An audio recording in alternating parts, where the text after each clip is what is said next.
Hey guys, it's Chris the Ultimate Recycler, and I'm not about to slay you with a big long 5-foot lightsaber. I'm not straight out of the Star Wars next movie. What are they up to? I don't know. Way too many. This is a floor lamp. It's 5 feet high.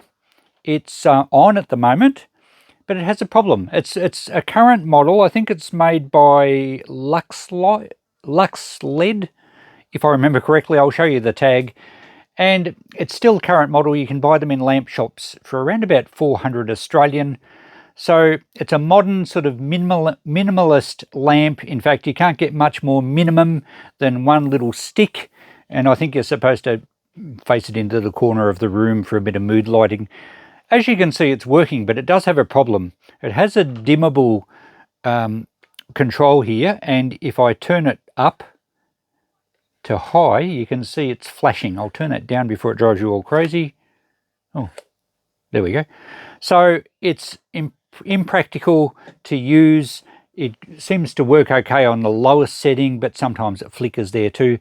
So the purpose of this video is to see if we can save this lamp from going into the waste stream.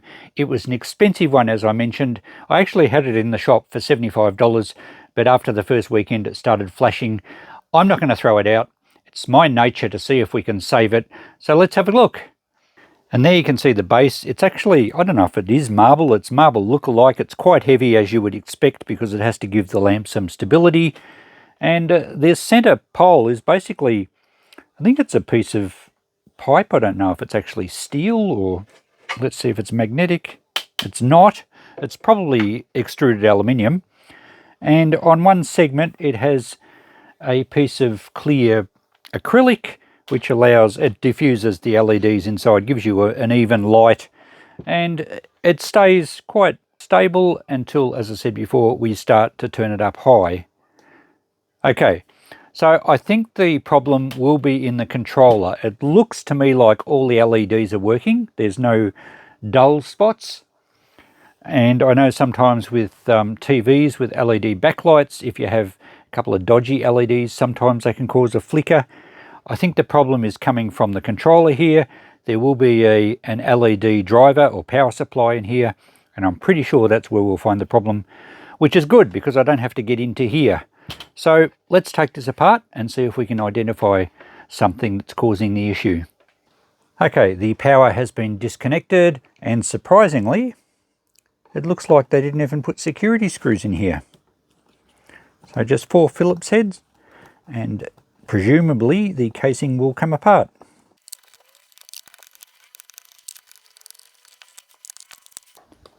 Okay, now, oh, look at that. That's very easy.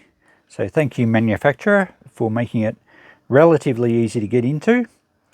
So we have a slider control here, which works along here, and that basically varies the light intensity. So I think that's working okay. I would imagine it's something to do with the switch mode power supply stability, and immediately I'm thinking capacitors. So I can't see any physical signs of issue. There's a large capacitor under that heatsink. That's going to have a charge in it. Let's short it out. Oh yeah, I saw a little spark. You guys probably didn't. Let's short this one out on the other side. That's only a 50 volt capacitor, so that couldn't see a spark there. This one's likely a 400 or something like that. All right, so we can remove the circuit board. Oh, there you go. How easy was that? Righto, so there's nothing physically obvious, but I'm going to check these capacitors and just make sure that they're okay. What we might do is take the wiring off here, taking note, oh actually we don't have to mark it because it's marked on the board that live is on the left being brown, neutral is blue on the right, and this side I'm presuming will be DC voltage. Yes, there's a little plus on the brown side and the blue side's negative. Right, so we don't have to mark them, we'll take them off and it'll make it easier to work on the board.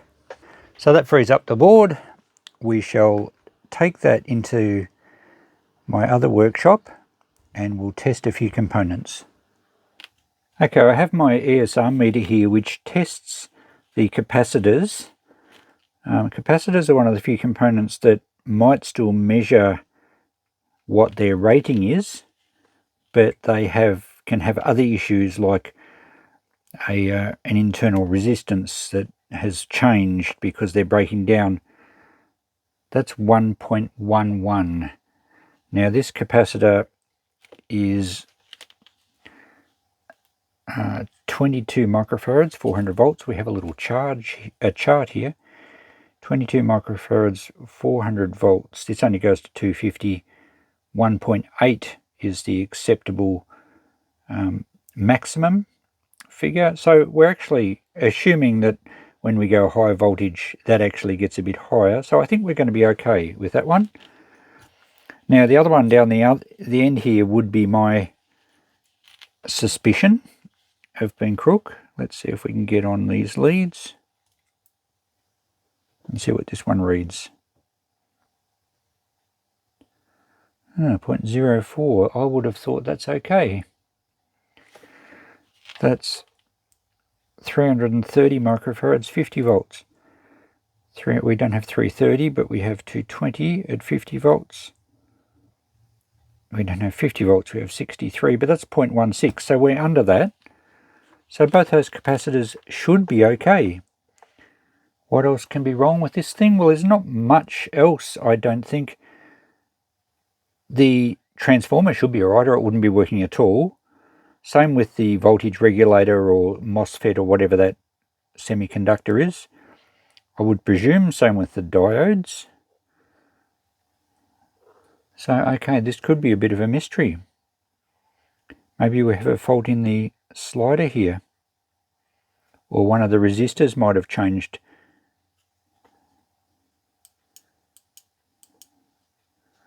The coils or the chokes are really just for suppression of noise. And that's a fusible resistor. That must be okay, otherwise it wouldn't have worked at all. It says F1.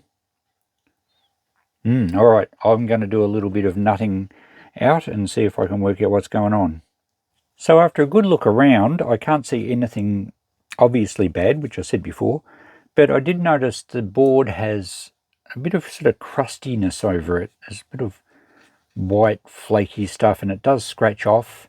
It feels a little sticky, and the top of this slider is actually a bit sticky, and it's had some deposits on it. I think it's had a drink spilled on this controller or something spilt on it, and it may be causing changed resistances in certain spots. It's a bit hard to measure the variable resistor here. I could get different readings, but I couldn't hold the leads on whilst sliding it as well. I think I'll remove it and I can give it a good wash out. I'll wash the back of the board down in case there's a little bit of resistance between some terminals that there shouldn't be, enough to muck up voltages. So possibly that's what's caused it. So I'll give it a clean up. The controller is only, I think, 3 solder points to remove, and I'll be able to give it a better clean up and then test it while it's out of circuit. So that's the next plan. Alright, I had to be pretty careful at this end because there's a surface mount resistor right onto that terminal, and I don't want to start desoldering surface mount devices. They're too fiddly to get back on. So hopefully we're free. I think we've got the terminals out, yep. Okay, successfully extracted. So it's a 10k ohm variable resistor. We can check that. But I'll also spray some deoxide in here. I might give it a good wash out with IPA first to get rid of any stickiness. And there might be some contamination on the track inside. Let's give it a check actually on the meter first though. Okay, terminals 1 to 3, we have 10.4k.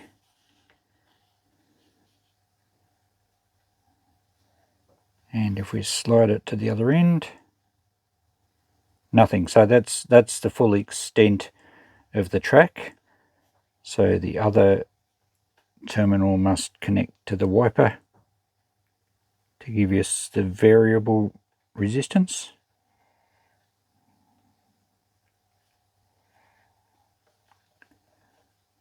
Righto, so 10.4. And we slide that down. Yeah, that's responding nicely. Oh, and it goes out. And it goes to 4K.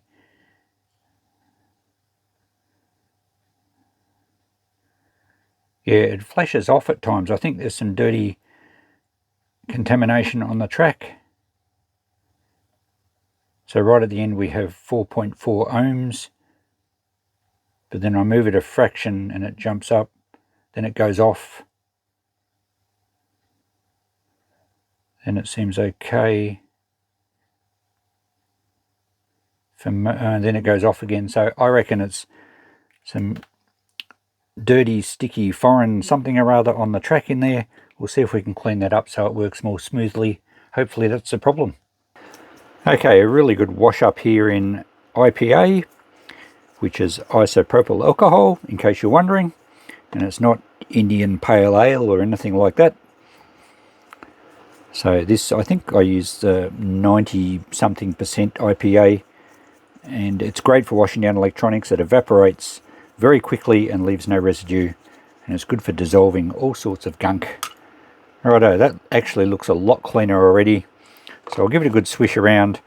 I could take this apart by bending some tabs, but I don't think it's that necessary. I think this will dissolve any gunk. And then we'll use some deoxit. Now I often use the deoxit D5, which is this one here, and it's for switches and connections. It removes oxidization. Very good stuff. But for the volume controls and variable resistors and faders and things, deoxit have a F5 fader, and it doesn't harm the tracks on controls and faders. It cleans and lubricates. So really good stuff. I've been using that for a while. I've only ever bought these 2 cans. They last a long time. You don't spray them around like you're spray painting. You just use a little bit. And even though it's very expensive, it does last. Unless you spray it around like you have no control. I'll leave that dry, and it won't take very long at all. And then we'll spray it with some deoxit. Okay, now we shall hit it with some spray, and then we'll give it another check on the meter.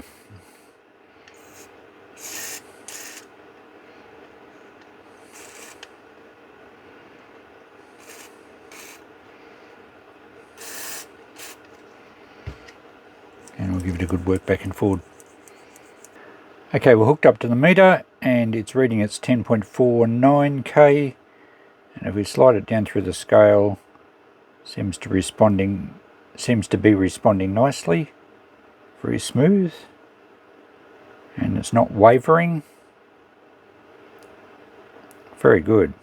That looks a lot better than what we had before. Well, it still goes off, but I think that goes off when the meter, because it's an auto range meter, I think it then flicks to a different range. So we're on 3.8K.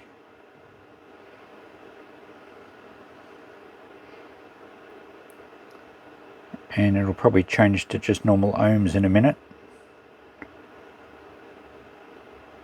Yeah, it goes off and then goes to ohms instead of k ohms. Alright, I think that's a lot better. We'll put it back on the circuit and see how it performs. I've given the back of the board a scrub with the IPA as well, so hopefully that resolves any issues with gunk on the board. It wasn't a lot, but maybe it was enough to cause an issue. Rightio, this goes in this way.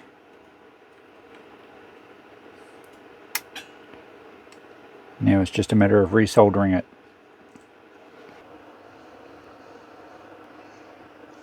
Okay, there we go. Let's wire it up again, and hopefully it fixed the problem. Rightio, wired up for a test. I've laid the lamp down here so we can see what happens. I think that's on. I think that way is the lowest setting. So let's turn it on. There we go, straight on. Now at the end of it's a switch. I think if we push that down, it probably doesn't actuate until the thing's in the case. Yeah, so that's off. Comes on. Let's see if it goes up without flickering. full power. Excellent. Nice and stable. Not a single flicker. Dims beautifully. Well, there we go. A fix wasn't actually any damaged components. It was just some contamination from something that's gone in. The case doesn't seem sticky. Maybe they wiped it all up. Yeah, I reckon something had certainly got in there. Or maybe it was something left over from manufacture. Sometimes certain glues can leave issues on the boards. Whatever it was, we've fixed it. So there we go, guys. I can now zap you with my lightsaber. Full power. Okay, maybe I shouldn't perform in Star Wars. So there we go. An easy fix. Not only an easy fix, but a fix where you don't actually need much equipment. I know I tested everything and took you through that process, but I could have just pulled it apart, looked at the board, thought that's a bit sticky, given it a wash down, put it back together, fixed. So no expenses, no parts, really didn't need any equipment other than some IPA and a brush and a bit of deoxit, which I guess not everyone has in their shed, but you could get away with other contact cleaner, and a bit of deoxit gives you a bit of lube, which is good in those controls. But anyway, that can go back to the shop. I shall try and get my 75 for it. Thanks for watching, guys. We'll catch you in the next video. Bye for now.